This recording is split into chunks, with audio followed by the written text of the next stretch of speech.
আসসালামু আলাইকুম বন্ধুরা, আজকে আমরা অপটেটিভ সেন্টেন্সের ন্যারেশন সেন্স নিয়ে আলোচনা করব। এর আগে আমরা অ্যাসার্টিভ সেন্টেন্স, ইন্টারোগেটিভ সেন্টেন্স ও ইম্পারেটিভ সেন্টেন্সের ন্যারেশন সেন্স করাইছি। তো তোমরা এগুলা আমার ভিডিওর প্লেলিস্টে গিয়ে অবশ্যই দেখে নেবে। তো দেখো অপটেটিভ সেন্টেন্স। তো অপটেটিভ সেন্টেন্স চেনার আগে আমরা সর্বপ্রথমে যে অপটেটিভ সেন্টেন্স চিনতে হলে অপটেন্সের একটা গঠন আছে যে অপটেটিভ সেন্টেন্স সর্বপ্রথম স্টার্টিং শুরু হয় মে অথবা লং দ্বারা। মে অথবা লং দ্বারা যদি কোনো সেন্টেন্সের ভিতরে মে অথবা লং থাকে, মনে রাখবা কোনো সেন্টেন্সের বিষয়ে যদি লং বা মে থাকে তখন আমরা ভাববো এটা একটা অপটেটিভ সেন্টেন্স। তো দেখো অপটেটিভ সেন্টেন্সে ডাইরেক্ট থেকে ইনডাইরেক্ট করার সময় সে থাকলে উইশ, প্রে বা বেলেজ বসাইতে হইব। এটা আমাদের ইমোশন বা আমাদের মোশন অনুযায়ী যে আসলে আমার কী বলছে, যদি উইশ থাকে উইশ বসাইতে হইব বা প্রে বা বেলেজ বসাইতে হইব। কমার পরিবর্তে ড্যাট বসবো, কমার পরিবর্তে দ্যাট বসবো। এবং এই জায়গাটা লেখা লিখছি যে আর এস যদি গড থাকে, আর এস যদি গড থাকে আর বি এর অবজেক্ট বসে না। তো দেখো আর এস কোনটা, দেখো এই জায়গায় আমার এটা হচ্ছে আর ভি মানে রিপোর্টিং ভার্ব, আর এই যে জিনিসটা আছে এটা হচ্ছে আর এস, এটা হচ্ছে রিপোর্টিং স্পিচ। দেখো রিপোর্টেড স্পিচ তো কইছে রিপোর্টিং ভার্বের মধ্যে যদি রিপোর্টেড স্পিচের মধ্যে যদি গড থাকে, দেখো এই গড থাকে রিপোর্টেড স্পিচের মধ্যে যদি গড থাকে, রিপোর্টিং ভার্বের যে অবজেক্ট আছে দেখো এই যে অবজেক্ট হচ্ছে মি, এই মি বসবে না। তো আমরা একটা উদাহরণ দেখি যে কইছে he said to me, he said to me my God bless you, my God bless you. তো আমরা জানি এটা একটা অপটেটিভ সেন্টেন্স। কীভাবে বুঝলাম? মে দ্বারা শুরু হয়েছে। তো আমরা জানি কি অপটেটিভ সেন্টেন্সের শুরু হয় মে দ্বারা বা লং দ্বারা। তো এবং রিপোর্টেড স্পিচের মধ্যে জায়গায় গডও আছে।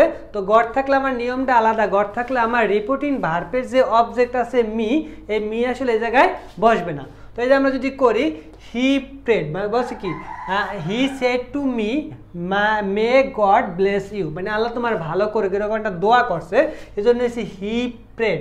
দেখো এই জায়গায় লিখছি প্রে আর এই জায়গায় লিখছি প্রেড। প্রেড লেখার কারণ হচ্ছে এই জায়গায় আমার এই রিপোর্টিং ভার্বের তোমার ভার্বটা আছে পাস্ট ফর্ম, ভার্বটা কি আছে পাস্ট ফর্ম, সেইড আছে, দেখো সেইড, এই জন্য এই জায়গায় প্রের লগে ইডি যোগ হয়েছে।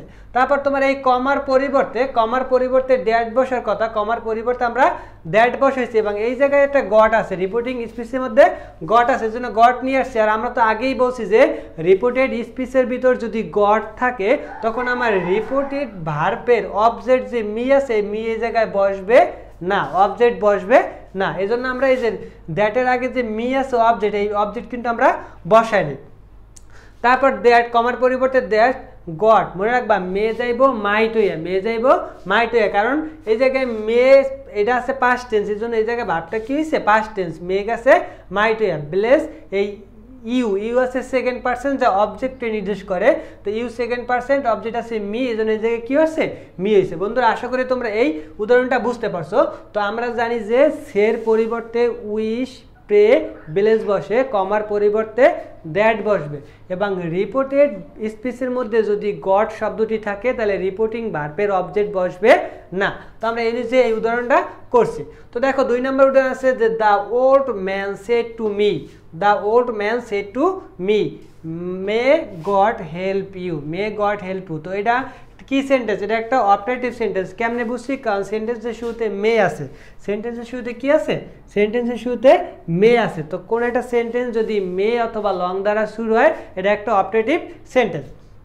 তো যেহেতু এটা একটা অপটেটিভ সেন্টেন্স এবং এর মধ্যে কি আছে, এর মধ্যে কিন্তু গডও আছে, এর ভিতরে আমার গড আছে। তো গড থাকলে আমরা জানি রিপোর্টিং স্পিচে গড যদি থাকে তাহলে রিপোর্টিং ভার্বের অবজেক্ট বসে না, অবজেক্ট বসে না। তো এটা আমরা করি the old man, the old man সেইডের পরিবর্তে আমরা বসেছি উইশ, যেহেতু আমরা এটা আছে পাস্ট টেন্স উইশের লাগে ইডি যোগ হয়েছে উইশ, এবং এই জায়গায় তোমার গট আছে দেখে তোমার এই মি যে অবজেক্ট আছে অবজেক্ট এই জায়গায় বসবে না, এই মি অবজেক্টটা বসে নাই। মি অবজেক্টটা যেহেতু বসে নাই, তারপর কমার পরিবর্তে ড্যাট বসছে, গট আইয়া পড়ছে। এই গট এই জায়গায় আসছে, আসার পর এই যে আছে মে, মে যাইব কি হইয়া মাইট হইয়া, কারণ এটা আছে পাস্ট টেন্স। এই সেইটা আছে কি, সেইটা আছে পাস্ট টেন্স, এই জন্য তোমার গট গেছে, এই মে গেছে মাইট হইয়া। তারপর হেল্প, এই যে একটা পার্সন আছে ইউ, এই ইউ আছে সেকেন্ড পার্সন। ইউ কি পার্সন আছে, সেকেন্ড পার্সন। ইউ যেহেতু সেকেন্ড পার্সন আছে, তো এটা তোমার এই জায়গায় রিপোর্টিং ভার্বের অবজেক্টকে নির্দেশ করে। রিপোর্টিং ভার্বের অবজেক্ট আছে মি, এই জন্য এই জায়গায় বসছে মি। বন্ধুরা আশা করি তোমরা এই উদাহরণটা বুঝতে পারছো। তো আমরা এরকমভাবে চিনি যে রিপোর্টিং, যখন আমরা অপারেটিভ সেন্টেন্সের ন্যারেশন করব তখন আমার সেন্টেন্স দেখে চিনতে হইব যে এটা কোন সেন্টেন্স আছে।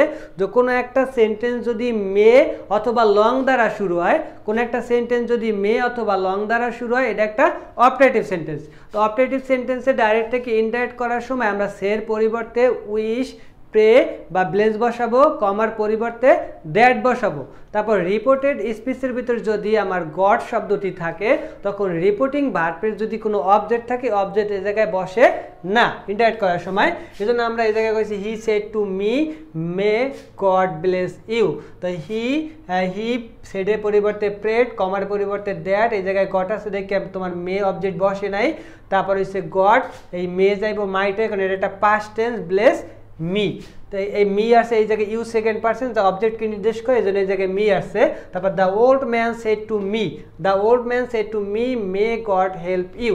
এই জায়গায় দ্য ওল্ড ম্যান সেটার পরিবর্তে বসছে উইশ, এই জায়গায় গট আসে দেখে মি অবজেক্ট বসে নাই, কমার পরিবর্তে বসছে দ্যাট। তারপর হচ্ছে গট আসে দিকে গট আয় পড়ছে, মে গেছে মাইট হয়ে, কারণ এটা একটা পাস্ট টেন্স। হেল্প ইউ আছে সেকেন্ড পার্সন, যা অবজেক্টকে নির্দেশ করে, এই জন্য হচ্ছে মি। বন্ধুরা আশা করি এই উদাহরণটা তোমরা বুঝতে পারছো। আমি আরো দুটি উদাহরণ দেখি।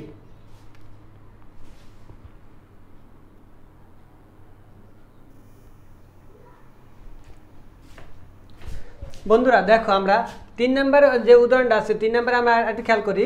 যদি আর এস এ গট না থাকে, আমরা ফার্স্টে যে দুইটা রুলস করছিলাম, ফার্স্টের দুইটা রুলসের মধ্যে কিন্তু আমরা আর এস এর মধ্যে গট শব্দটি দিয়ে উদাহরণ দুইটা করাইছিলাম। আর আমরা লিখছিলাম যদি রিপোর্টেড স্পিচ মানে আর এস এর মধ্যে যদি গট থাকে, তাহলে রিপোর্টিং ভার্বের অবজেক্ট বসে না।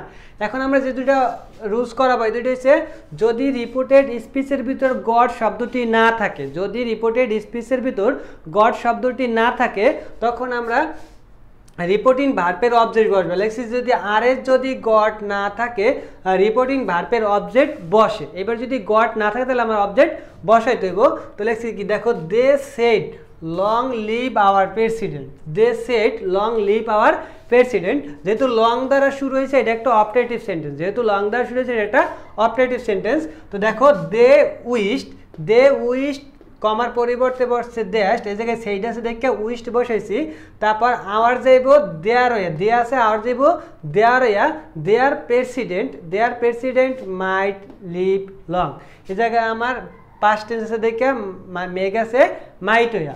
তারপর দেখো 4 নম্বর যে উদাহরণটা আছে, my father said to me, my father said to me may you be happy, may you be happy. তো খেয়াল করো, আমরা বলছিলাম যে আর এস এর মধ্যে যদি গড শব্দটি না থাকে, দেখো এই জায়গায় মে ইউ বি হ্যাপি, এটা একটা অপারেটিভ সেন্টেন্স, আর এই জায়গায় কিন্তু গড শব্দটি নাই, এই জায়গায় কোনো গড শব্দ নাই। তো গড শব্দ যদি না থাকে, তাহলে রিপোর্টিং ভার্বের অবজেক্ট আমার বসাইতে হইব। এই জন্য আমরা লিখছি মাই ফাদার ব্লেসড মি, এই যে একটা অবজেক্ট আছে তোমার, দেখো এই মি কিন্তু এইবার বসবে, এই মি এইবার বসবে, কারণ এই জায়গায় আমার রিপোর্টেড স্পিচের ভিতরে গড শব্দটি নাই। যদি গড শব্দটি থাকে, তখন মি বসে না, অবজেক্ট বসে না। আর যদি গড শব্দটি না থাকে, তখন আমার রিপোর্টিং ভার্বের অবজেক্ট বসে। এই জন্য এই জায়গায় আমরা মি বসাইছি, কমার পরিবর্তে দ্যাট, কমার পরিবর্তে দ্যাট মে ইউ, এই জায়গায় ইউ আছে, এই জায়গায় হচ্ছে মাই, মি আছে, এই জন্য হইব আই মে যাইব মাইট হইয়া বি হ্যাপি, বি হ্যাপি। বন্ধুরা আশা করি তোমরা এই যে 4টা এক্সাম্পল করালাম, এর মাধ্যমে তোমরা অপারেটিভ সেন্টেন্সের ন্যারেশন চেঞ্জ অবশ্যই করতে পারবে। তো আমার এই চ্যানেলে তোমাদের গ্রামারের যেমন tense, sentence, person, narration, voice change সবগুলো গ্রামার আস্তে আস্তে ধারাবাহিকভাবে দেওয়া হবে। এই জন্য তোমরা অবশ্যই চ্যানেলটি সাবস্ক্রাইব করে বেল বাটনে ক্লিক করে রাখো, যাতে পরবর্তী ভিডিও তোমরা সবার আগে পেতে পারো। এবং অন্য কোন কোন গ্রামারে তোমাদের গ্রামারের টিউটোরিয়াল লাগবে, এই জন্য তোমরা অবশ্যই আমাকে কমেন্ট করে জানাবে। তো আমরা একটু রিভিউ করে আবার দেখো যে অপারেটিভ সেন্টেন্সের ন্যারেশন চেঞ্জ করার সময় আমরা সের পরিবর্তে উইশ, প্রে ব্লেস বসাবো, তারপর আমরা কমার পরিবর্তে দ্যাট বসাবো। যদি রিপোর্টেড স্পিচের ভিতর গড শব্দটি থাকে তাহলে রিপোর্টিং ভার্বের অবজেক্ট বসবে না, আর যদি রিপোর্টেড স্পিচের ভিতর গড শব্দটি না থাকে তাহলে রিপোর্টিং ভার্বের অবজেক্ট বসবে। বাকিগুলো আসলে টেন্স অনুযায়ী এবং পার্সন অনুযায়ী কী হইব, আগের মতো পরিবর্তন হইব। বন্ধুরা, আশা করি তোমরা বুঝতে পারছো। ধন্যবাদ সবাইকে। আসসালামু আলাইকুম।